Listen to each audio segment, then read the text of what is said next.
Guys, আজ আমি আর ফু মিলে গিয়েছিলাম বিরাট হ্যাপি ভ্যালি ওয়াটার পার্ক। তো কি টিকিট কিভাবে কি যেতে হবে আমি সব এই ভিডিওর মাধ্যমে তোমাদের জানাবো। এই গরমে স্বস্তির একমাত্র ঠিকানা ওয়াটার পার্ক। তারা যারা ভাবছো এই গরমের মধ্যে পার্কে যাবে তো তারা এই পার্কে আসতেই পারো। যারা বনগা হয়ে আসবে তারা বনগা টু শিয়ালদা লোকাল ধরলেই হবে। ট্রেন থেকে নেমে স্টেশনের সাইডে তোমরা টোটো পেয়ে যাবে, আর টোটো করে তোমাদের 20 টাকা ভাড়া লাগবে। টোটো থেকে নেমে এখানে সিল্কের জামা কাপড় আর মোবাইলের কভারের দোকান পেয়ে যাবে। খাবারের দোকানও আছে, ভেতরেও আছে, তবে এখানে তোমরা কিনতে পারো। তবে গাইস ওয়াটার পার্কে স্নান করার জন্য সিল্কের জামা কাপড়ই লাগবে, তাহলে বাড়ি থেকেও আনতে পারো, তবে এটা চেকিং হবে। আর গাইস এখানে প্রথমে ঢোকার সাথে সাথে একবার চেকিং হয়ে গেছে। ওয়াটার পার্কের টিকিট 500 টাকা করে, আমরা দুটো টিকিট নিয়ে নিয়েছি। আর এখন আমরা ওয়াটার পার্কের দিকে যাচ্ছি।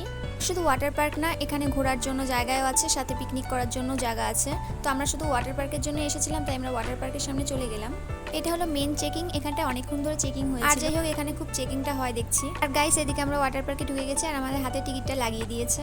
তারপরে গাইস চলে গেলাম চেঞ্জিং রুমে। এটা ছিল ফিমেলদের চেঞ্জিং রুম। তো গাইস জায়গাগুলো খুব পরিষ্কার ছিল, দেখলাম সব ঠিকঠাকই আছে। আর ওদিকে বাথরুম ছিল, সবকিছু পরিষ্কার পরিচ্ছন্ন ছিল। আমরা অনেক তাড়াতাড়ি গিয়েছিলাম, যার জন্য এত ফাঁকার মধ্যে সবকিছু ভিডিও দেখাতে পারছি, কিন্তু এরপরে অনেক ভিড় হয়েছিল। আর এদিকে আমি চেঞ্জ করে চলে এসেছি। আর এই যে আমি দেখতেই পাচ্ছ আমি সিল্কের জামা কাপড় পরে নিয়েছি। তারপর চলে গেলাম লকার রুমে। আর এটা ছিল ফিমেলদের লকার। কার ভাড়া ছিল 300 টাকা। আর যখন চাবি ফেরত দেবে তখন তোমাকে 200 টাকা ফেরত দেবে আর 100 টাকা ওরা রেখে দেবে। তবে গাইস চাবি হারালে চলবে না, চাবি হারালে কিন্তু তাহলে 300 টাকায় ওরা নিয়ে নেবে, তাই চাবিটা সাবধানে রাখবে। এগুলো অনেক বড় ছিল, দেখতেই পাচ্ছ আমি ব্যাগ আর জুতো একসাথে রেখে দিয়েছি। গাইস তারপরে চলে গেলাম পার্কের দিকে। দেখতেই পাচ্ছ কত বড় পার্কটা, এখনো কেউ এসে পারেনি, আমরা প্রথম দিকেই চলে এসেছি। আর মনে হয় পার্কে যদি আসতে হয় তাহলে তাড়াতাড়ি আসবো, কারণ এই গরমের মধ্যে যেহেতু তাড়াতাড়ি আসলে ভালোই হবে, আর সাথে অনেকক্ষণ থাকতেও পারবো। গাইস এখানে যে রাইডগুলো দেখছি এগুলো কিন্তু সবই ফ্রি, তবে বাচ্চাদের রাইড আলাদা, সেখানটায় গেলে হবে না, ওগুলো বড়দের জন্য না, ওগুলো ছোটদের জন্য। আর হ্যাঁ, ছোটদের টিকিট 300 টাকা করে। আর ভিউটা দেখো গাইস কত সুন্দর, তাই না?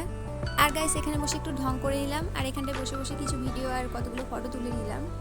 আস্তে আস্তে লোক বাড়ছে, আর এখন আমরা যাচ্ছি রাইডের দিকে।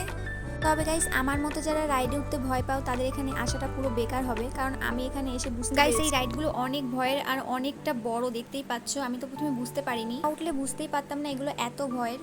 আর এদিকে দেখো ফু, ওর তো কোনো ভয় নেই, ও আসার সাথে সাথে স্নান না করে এখানে চলে এসেছে রাইডে উঠবে বলে, আর সাথে আমাকেও জোর করছে, আর আমারও কিছু করার ছিল না। তো এখানে দুজন ছাড়া রাইডে ওঠা যাবে না। পর এতগুলো টাকা দিয়ে টিকিট কেটেছি, তারপর যদি কেউই রাইডে না উঠে কি করা যাবে, অনেক কষ্টে উঠলাম রাইডে। দেখো গাইস এগুলো দেখেই তো আমার অনেক ভয় লাগছিল। কি আর এই দেখো গাইস এরা রাইডে উঠেছে, এদের তো কোনো ভয়ই লাগছে। আমি গাইস এসব উঠতে পারি না, আমি ছোটবেলা থেকে এসবে ভয় পাই খুব। ফুল রিকোয়েস্টেই আমার এই রাইডে ওঠা। আর গাইস তারপরে আমরা উঠেছি, আর আমরা ওঠার পরে গাইস কোনো ভিডিও করতে পারিনি, কারণ আমি তো কান্নাকাটি করে উড়িয়ে দিয়েছি। পরে গাইস গিয়েছিলাম এটাতে উঠতে, সুন্দর মানুষ এগুলোতে উঠছে, কোনো ভয় করছে না। আর আমি তো গাইস এগুলো উঠতেই পারছিলাম না ভয়ে।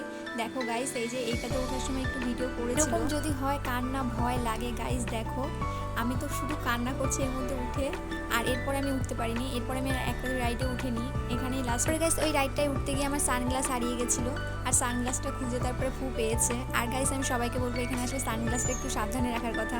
লাফালাফির মধ্যে দিয়ে সানগ্লাস অনেকের হারিয়ে গিয়েছে। তারপরে গাইস আমি তো সানগ্লাস পেয়ে ভীষণ খুশি, কান্নাকাটি করে তারপরে গিয়েছিলাম আবার নাচ করতে। দেখো গাইস এখানে খুব সুন্দর ড্যান্স হচ্ছিল, আর গাইস এখানে খুব সুন্দর গান হচ্ছিল, সেই গানের সাথে সাথে সবাই নাচ করছিল, আমিও এখানে একটুখানি নাচ করছিলাম। আর এই স্লিপগুলোতে গাইস একা একা ওঠা যায়, তাই আমি এখানে দাঁড়িয়ে দাঁড়িয়ে ভিডিও করছিলাম। আর ও নেমেছিল, ও খুব সুন্দর সবকটাই স্লিপেই উঠেছিল, আমি চুপচাপ দাঁড়িয়ে দাঁড়িয়ে ভিডিও করছিলাম।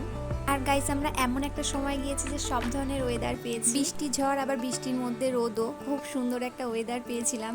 আর তারপরে আমি বৃষ্টির মধ্যে আমরা দুজনে মিলে একটু এই জায়গাটা ঘুরতে এসেছিলাম।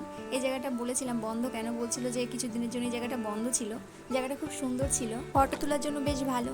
এদিকে দেখো বৃষ্টির পরে কত লোক হয়েছে, আস্তে আস্তে লোক বাড়ছে, সুন্দর গান হচ্ছিল, আর সাথে এখানে সবাই খুব সুন্দর ড্যান্স করছিল। দেখতেই পাচ্ছ চারিদিকটায় কত লোক, সবাই রিলস করছে, গান করছে, নাচ করছে, খুব সুন্দর আনন্দ করছে। গাইস ভীষণ এনজয় করেছি দিনটা, খুব খুব খুব এনজয় করেছি। তোমরাও যাও একদিন সময় করে ঘুরে আসো, খুব মজা হবে। তোমরা কে কে সামনে ভাবছো ওয়াটার পার্কে যাবে আমাকে কমেন্টে জানিও। গাইস আমরা ওয়াটার পার্ক থেকে চলে এসেছি, আর এখন আমরা চেঞ্জিং রুমে যাব। আর গাইস এদিকে দেখতে পাচ্ছ আমরা চলে আসি, তারপরেও কত লোক যাচ্ছে স্নান করতে। আমরা চাবি দিয়ে 200 টাকা নিয়ে নিয়েছি, চাবি আমরা কিন্তু হারাইনি। এদিকে চেঞ্জ করে আমরা বাড়ির দিকে যাব। গাইস আমরা এখান থেকে খাওয়া দাওয়া করিনি, আমরা বাইরে থেকে খাওয়া দাওয়া করেছি। এখানটা অনেকটা দেরি হতো, আর আমরা যেহেতু ট্রেনে করে বাড়ি যাবো। এদিকে দেখো আমরা টোটোতে উঠে গেছি, আর এখন আমরা স্টেশনের দিকে যাচ্ছি। আর তারপরে আমরা এই স্টেশনের সাইডে একটা রেস্টুরেন্টে এসেছি, আর এখান থেকে আমরা খাবার অর্ডার করে নিয়েছি। তোমরা চাইলে খাবার ওয়াটার পার্ক থেকেও খেতে পারো, আবার বাইরে থেকেও খেতে পারো। ফিশ ফ্রাই আর মাটন বিরিয়ানি নিয়েছিলাম।